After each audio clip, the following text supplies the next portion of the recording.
Imagina por un momento que llevas años haciendo todo lo que crees correcto. Te confiesas. Vas a misa cada domingo. Cumples con tu fe de manera constante. Y aún así, sientes que algo no termina de encajar en tu vida espiritual. Como si hubiera una distancia invisible entre tú y Dios. Una especie de silencio interior que no sabes explicar. Ahora imagina que esa distancia no viene de grandes pecados evidentes, sino de cosas tan normales, tan cotidianas, que nunca se te ocurrió llevarlas al confesionario. Porque hay una verdad incómoda, que casi nadie te ha dicho. No todo lo que separa el alma de Dios se siente como pecado. De hecho, lo más peligroso no siempre es lo evidente, sino lo que se volvió tan habitual en tu vida, que dejó de parecer algo que necesite perdón. Y ahí es donde se esconden muchas de las cargas espirituales más profundas. Hoy no vamos a hablar de errores extremos o situaciones dramáticas. Vamos a hablar de algo mucho más silencioso, y por eso mismo, más común. 9 realidades interiores que millones de creyentes llevan encima sin darse cuenta. No porque sean malas personas, sino porque nadie les enseñó a nombrarlas como lo que realmente son. Y lo que no se nombra, no se libera. Es importante entender esto desde el inicio. El problema no es que no creas, ni que hayas abandonado tu fe. El problema es que con el tiempo, la fe puede volverse rutina. Y cuando la rutina reemplaza la conciencia, el alma empieza a funcionar en automático. Vas a misa, rezas, cumples. Pero sin darte cuenta, algo dentro se enfría, se repite, se estanca. Muchos creyentes viven así durante años. Confiesan siempre lo mismo, como si el alma no cambiara con el tiempo, como si los conflictos interiores fueran idénticos a los de hace una década. Y en ese punto, el confesionario deja de ser un lugar de transformación y se convierte en un trámite más, una costumbre que se repite sin demasiada profundidad. Pero la vida interior no es estática. El corazón humano acumula, se endurece, se cansa, se adapta, y por eso mismo necesita ser revisado con honestidad, no solo con repetición. Lo que vas a escuchar no está pensado para juzgarte, sino para abrir claridad, porque lo que hoy parece pequeño, cuando se nombra con verdad, puede empezar a sanar. El primer punto es la ingratitud crónica. No hablamos de ese momento puntual en el que olvidas agradecer algo, sino de una actitud de fondo que se instala sin hacer ruido. Una forma de vivir donde lo que falta siempre pesa, más que lo que ya tienes. Es una mentalidad que transforma la oración en una lista de peticiones constantes, donde casi nunca aparece el agradecimiento real. Se recibe la salud, la familia, el trabajo, la vida misma, y poco a poco, todo empieza a parecer normal, como si fuera un derecho, no un regalo. El problema es que esta ingratitud no se siente como pecado, se siente como realismo, como si simplemente estuvieras viendo la vida tal como es. Pero espiritualmente, algo mucho más profundo está ocurriendo. El corazón se va cerrando lentamente a la presencia de Dios. Y ese cierre no hace ruido, no se nota de un día para otro. Pero con el tiempo, empiezas a notar señales. La oración se enfría, la misa se siente lejana, la comunión pierde impacto. No porque Dios se haya alejado, sino porque el corazón dejó de reconocer lo que recibe. Hay una historia sencilla que lo ilustra bien. Una mujer mayor llegó al confesionario después de mucho tiempo sin hacerlo. Cuando el sacerdote le preguntó qué quería confesar, dudó, y finalmente dijo que quizá nunca había confesado algo tan importante. Llevaba años quejándose de todo y agradeciendo muy poco. No enumeró grandes pecados. Solo reconoció una actitud constante. El sacerdote le preguntó qué tenía en su vida, y al empezar a nombrarlo sus hijos, su esposo, su fe, su historia, algo cambió en su forma de ver todo eso. Por primera vez, no lo veía como algo normal, sino como algo valioso. Y ahí está el punto central. Lo que no agradeces, dejas de verlo. El segundo punto es el rencor que nunca llegó al confesionario. No el enojo pasajero, sino ese resentimiento que se queda viviendo dentro durante años, muchas veces dirigido hacia personas cercanas, familia, hermanos, pareja, incluso alguien que ya no está vivo.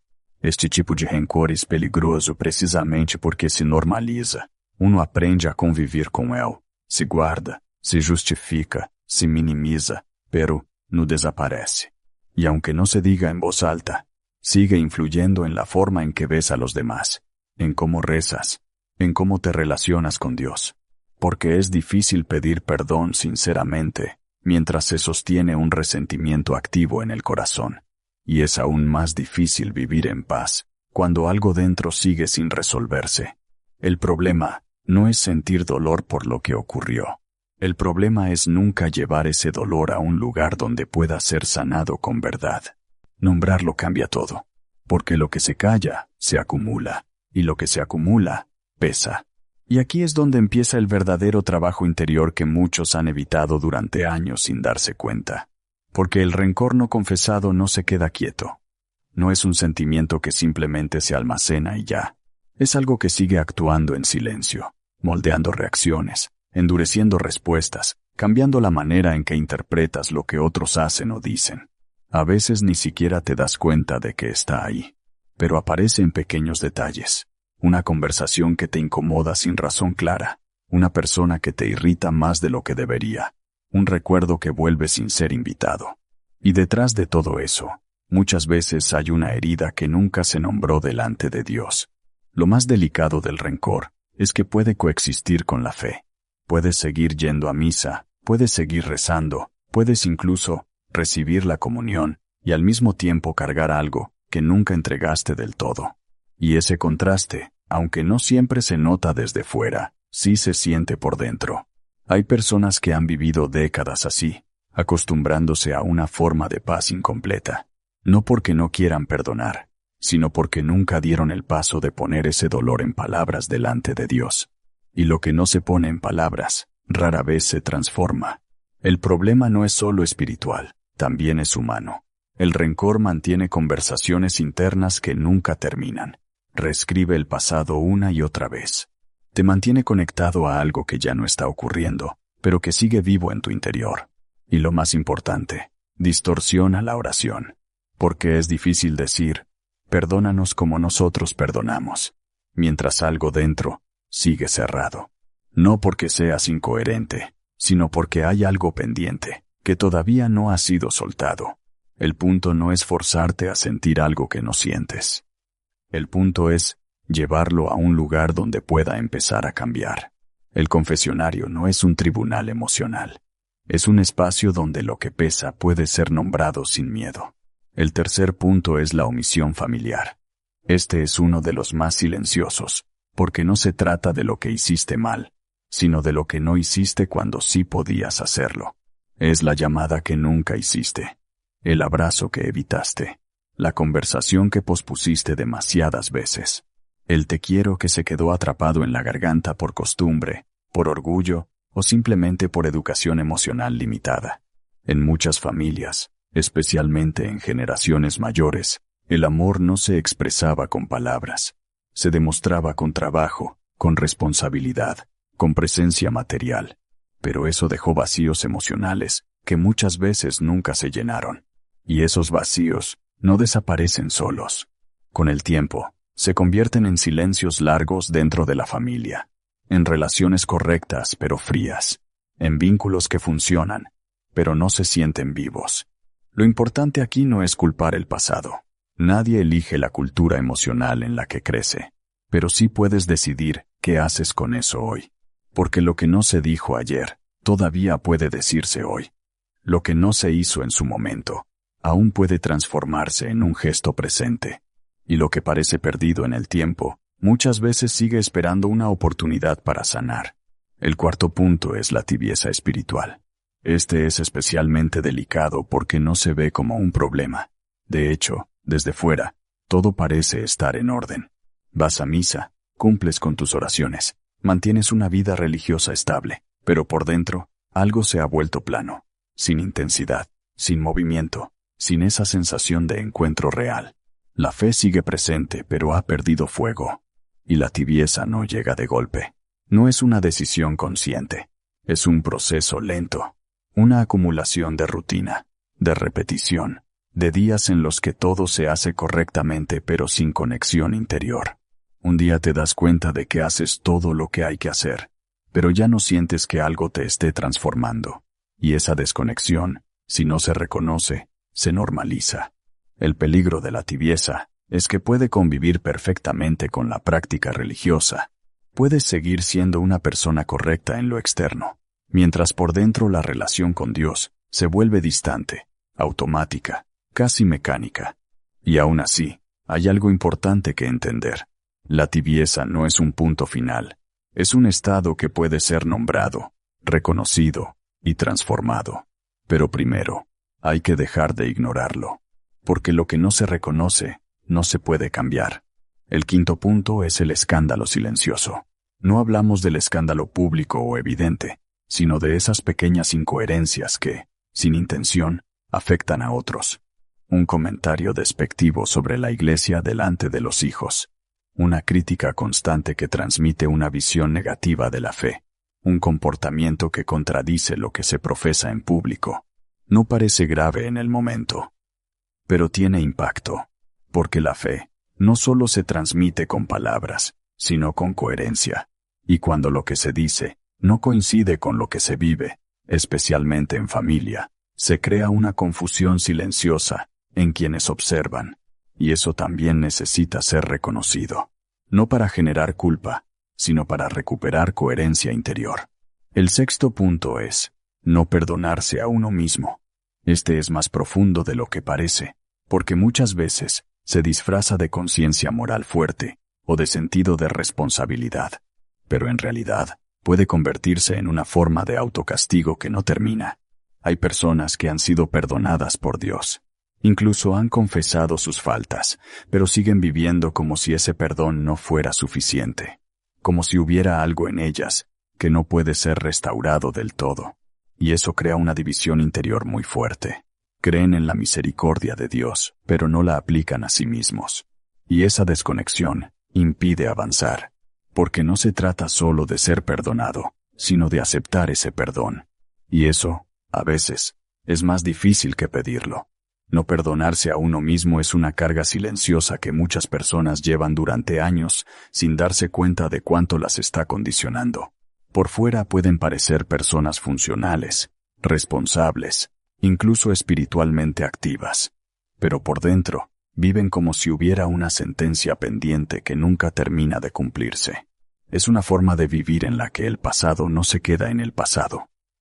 Se queda activo, presente, influyendo en decisiones, en relaciones, en la manera en que uno se ve a sí mismo.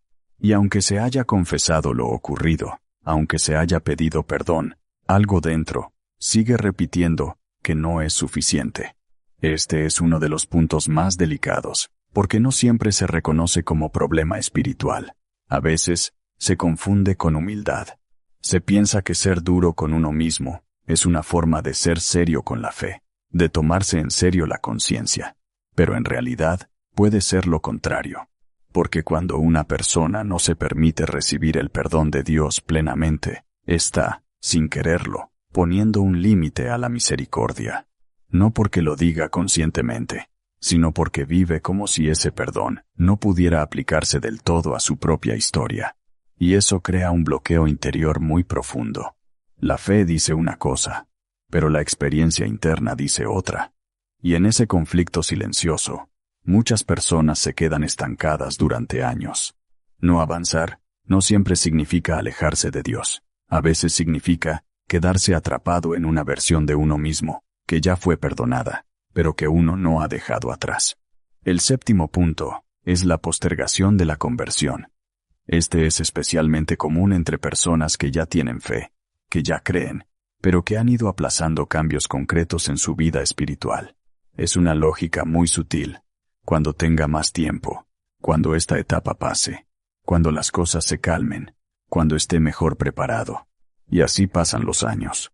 La conversión se va desplazando hacia un futuro que nunca llega del todo. No porque la persona no quiera cambiar, sino porque siempre encuentra una razón para empezar después. El problema es que la vida espiritual no se transforma con intenciones indefinidas, sino con decisiones concretas. Y cuando todo queda para más adelante, lo que realmente ocurre es que nada cambia. La fe no desaparece en estos casos. Se mantiene, pero se estanca, se vuelve estable, predecible, sin crecimiento real. Una fe que sobrevive, pero no florece. Y con el tiempo, eso genera una sensación interna de repetición, como si todo fuera igual año tras año, sin un avance real en la relación con Dios. El octavo punto es el chisme y la murmuración no confesados. Este es incómodo porque no se percibe como algo serio. Es algo que muchas veces se normaliza en conversaciones cotidianas, incluso en ambientes religiosos. Comentarios sobre otros, opiniones sobre lo que hacen o dejan de hacer, historias que se comparten sin necesidad real, información que circula sin que la persona implicada esté presente. Y poco a poco, sin darse cuenta, esto se convierte en una costumbre. El problema no es solo moral, es espiritual, porque la forma en que hablamos de los demás refleja la forma en que miramos el mundo. Y cuando esa mirada se vuelve crítica, constante o ligera con la reputación ajena, algo en el interior también se endurece. Además, hay algo importante. Muchas de estas cosas no se considerarían pecados si no se nombraran como tales. Y precisamente por eso, se quedan fuera del confesionario. No porque no sean relevantes, sino porque se han normalizado. Pero la normalización no elimina el impacto interior. El noveno punto es uno de los más profundos. Dejar de buscar a Dios de verdad, sin darse cuenta. No se trata de haber abandonado la fe. Se trata de haberla reducido a lo externo, a los rituales, a las formas, a los momentos establecidos, pero sin un encuentro interior real. Es posible ir a misa cada domingo y al mismo tiempo haber dejado de tener una conversación viva con Dios en el día a día. Es posible cumplir con todo lo religioso y aún así, vivir con una distancia interior que no siempre se reconoce. Este punto no habla de falta de fe, sino de falta de conexión. Y lo más delicado es que puede pasar lentamente, sin que uno lo note. Un día, la oración ya no es diálogo, sino rutina. La presencia de Dios ya no es algo sentido, sino asumido. Y la vida espiritual se vuelve una estructura sin experiencia interior. Pero incluso esto tiene solución, porque reconocerlo ya es un inicio. Nombrar la distancia es el primer paso para volver a acercarse. Y ahora, después de haber visto estos primeros puntos, es importante entender algo clave. No se trata de una lista para generar culpa, sino de un espejo para generar claridad. Porque solo lo que se ve con honestidad puede ser transformado con verdad.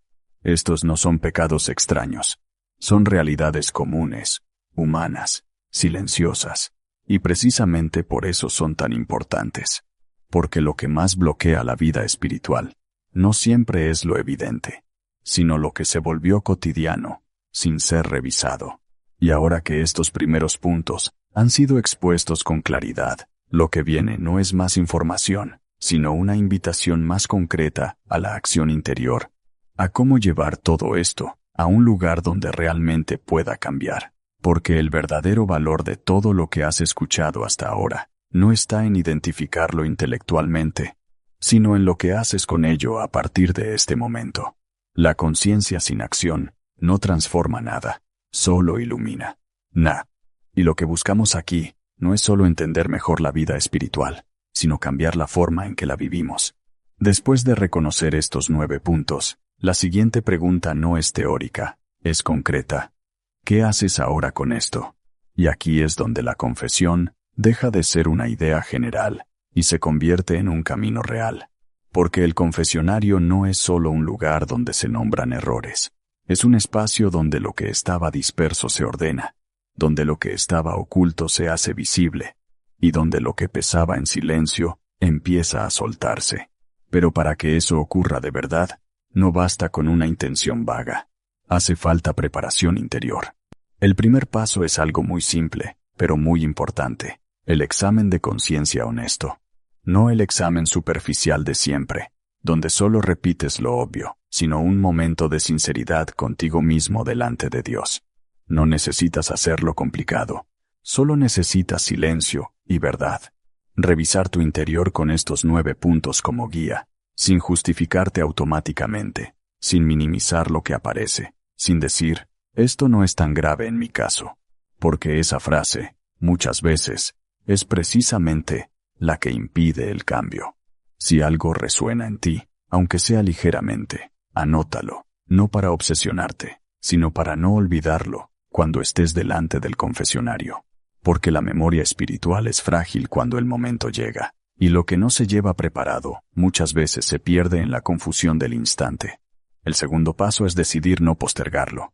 Este punto es crucial, porque uno de los mayores enemigos de la transformación espiritual no es el pecado en sí, sino la espera indefinida. Esa idea de, después lo haré, en otro momento, cuando esté listo. Pero la realidad es que el momento perfecto no llega. Y mientras se espera, el alma sigue cargando lo mismo. Por eso, si has llegado hasta aquí, la invitación es clara. No lo dejes para después. No lo conviertas en un propósito más. Conviértelo en una decisión concreta, dentro de tu tiempo real. No es una idea espiritual abstracta. Es una acción concreta en tu calendario. El tercer paso es entender qué ocurre después. Porque muchas personas piensan que la confesión es el final del proceso, pero en realidad es el inicio. El momento en que sales del confesionario no es el cierre de algo, es la apertura de algo nuevo. Y lo que haces después de ese momento es tan importante como lo que hiciste dentro. Por eso hay algo fundamental que no se puede ignorar: la coherencia posterior. Si has confesado la ingratitud, empieza a practicar gratitud de forma consciente. Si has confesado el rencor, comienza a soltarlo en pequeños actos interiores. Si has confesado la postergación, toma una decisión concreta que rompa ese patrón. No todo cambia de golpe, pero algo sí empieza a cambiar. Y ese cambio inicial es el que abre el resto del proceso. Porque la gracia no actúa como un evento aislado, actúa como un camino. El cuarto punto es entender algo que muchas veces se olvida. La confesión no es solo para los grandes pecados, es para la vida interior en general. Es el lugar donde se revisa el estado del alma, no solo los errores evidentes. Por eso, estos 9 puntos son tan importantes, porque muestran que la vida espiritual no se reduce a lo extremo, sino a lo cotidiano. Y lo cotidiano, repetido durante años, forma la dirección de una vida. El quinto punto es quizá el más importante de todos: la honestidad. No la perfección, no la preparación impecable, no el discurso correcto. La honestidad. Porque lo que realmente transforma una confesión no es la lista de cosas que se dicen, sino la verdad con la que se dicen. Y aquí hay algo profundamente liberador. Dios no necesita una versión editada de ti. No necesita que ocultes, suavices o maquilles lo que llevas dentro. Lo que necesita es verdad. Y la verdad, cuando se presenta sin defensas, abre espacio para algo nuevo. Ahora bien, todo esto no es solo para ti como individuo. Tiene un impacto más amplio. Porque lo que ocurre en la vida espiritual de una persona nunca se queda solo en esa persona. Afecta su entorno, su familia, sus relaciones. Una persona que se confiesa de verdad, que se enfrenta a su interior con honestidad, que empieza a soltar cargas que llevaba años acumulando, cambia su forma de estar en el mundo. Y ese cambio se nota, no siempre de forma inmediata, pero sí de forma real. Menos tensión, más paciencia, más claridad, más capacidad de perdonar, más libertad interior. Y todo eso termina tocando a quienes están cerca. Por eso la confesión no es un acto aislado, es un acto con consecuencias. Y ahora, antes de continuar hacia el siguiente paso, hay algo que debes entender con total claridad. No estás ante una lista para sentirte abrumado, estás ante una oportunidad de orden interior. Porque cuando algo se nombra con verdad, deja de dominar en silencio. Y lo que vamos a ver a continuación no es más teoría, sino cómo aterrizar todo esto en una práctica real, concreta y sostenible en la vida diaria. Porque al final, todo lo que hemos visto hasta ahora no tiene sentido si no aterriza en la vida real, en el día a día, en decisiones concretas, que puedas sostener cuando el entusiasmo inicial se enfría y la rutina vuelve a ocupar su lugar. La vida espiritual no cambia solo con entendimiento, cambia con práctica. Y esa práctica no tiene que ser perfecta, pero sí constante, pequeña, pero real, honesta, pero repetida. Por eso, después de reconocer lo que llevas dentro, el siguiente paso no es hacer grandes promesas, sino empezar con algo sencillo y sostenible. Algo que puedas mantener incluso en los días normales, no solo en los días de inspiración. El primer cambio es el ritmo de la confesión. Durante mucho tiempo, muchos creyentes han vivido la confesión como un evento ocasional, algo que ocurre en fechas específicas, en momentos de crisis o cuando la acumulación ya es demasiado evidente. Pero ese ritmo irregular hace que el alma también viva en acumulación. Y cuando algo se acumula demasiado tiempo, inevitablemente pesa más de lo necesario. Por eso, una de las claves más importantes de una vida espiritual sana es la regularidad. No la perfección, sino la constancia. Confesarse no debería ser algo excepcional, sino algo que forma parte del cuidado normal del alma. Igual que el cuerpo necesita higiene frecuente, la vida interior también necesita un espacio regular de revisión, orden y liberación. Porque cuando la revisión es frecuente, la carga nunca llega a ser insoportable. Y cuando la carga es menor, la conciencia se vuelve más clara, más ligera, más honesta. El segundo cambio es aprender a vivir con mayor atención interior.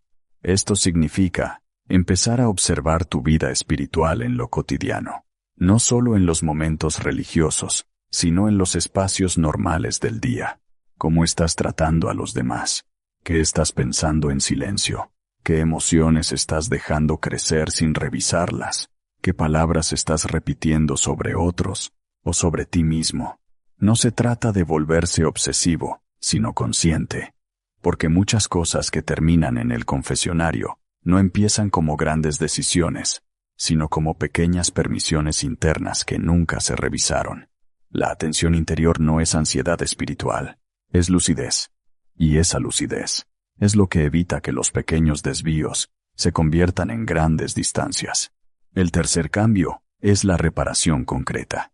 Esto es fundamental, porque no todo se resuelve solo con palabras dentro del confesionario. Algunas cosas necesitan acción después. Si has reconocido que has dañado una relación, ignorado a alguien, o actuado de una forma que dejó consecuencias, la gracia que recibes en la confesión no está pensada solo para ser sentida, sino para ser vivida. Eso significa dar pasos concretos, una llamada, una disculpa, un gesto, una conversación pendiente.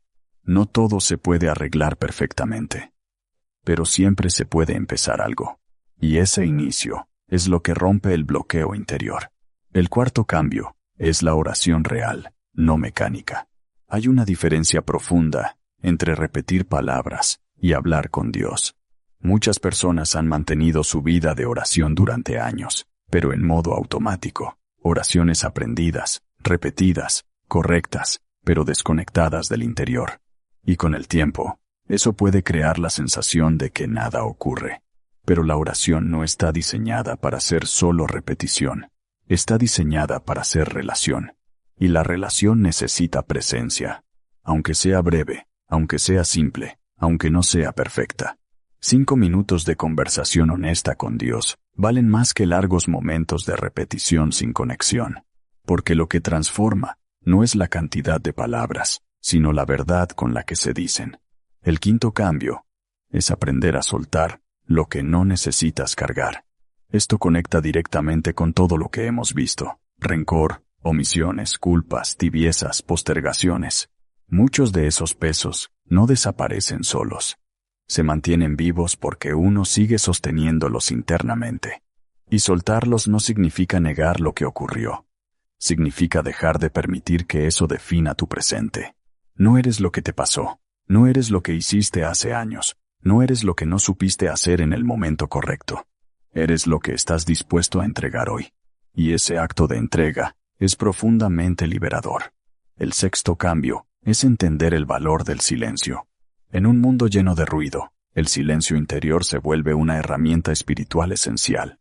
No porque el silencio sea vacío, sino porque en él Se hace espacio para la verdad. El silencio permite ver lo que el ruido oculta. Permite escuchar lo que normalmente ignoramos. Permite reconocer lo que el ritmo diario no deja notar. Por eso, unos minutos de silencio real al día pueden ser más transformadores de lo que parece. No para pensar más, sino para estar más presente.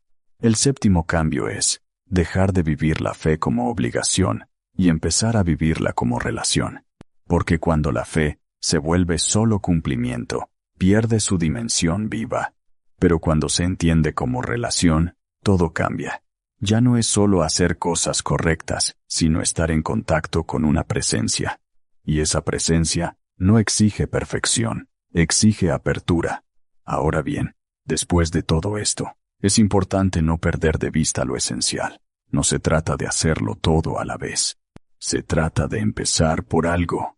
Un paso concreto, una decisión real, una acción pequeña pero honesta. Porque el cambio espiritual no ocurre en bloques grandes. Ocurre en movimientos pequeños que, con el tiempo, reconfiguran la dirección de la vida. Y ahora que hemos visto cómo llevar todo esto a lo práctico, queda un último tramo, donde todo lo anterior se une en una decisión final, clara y directa.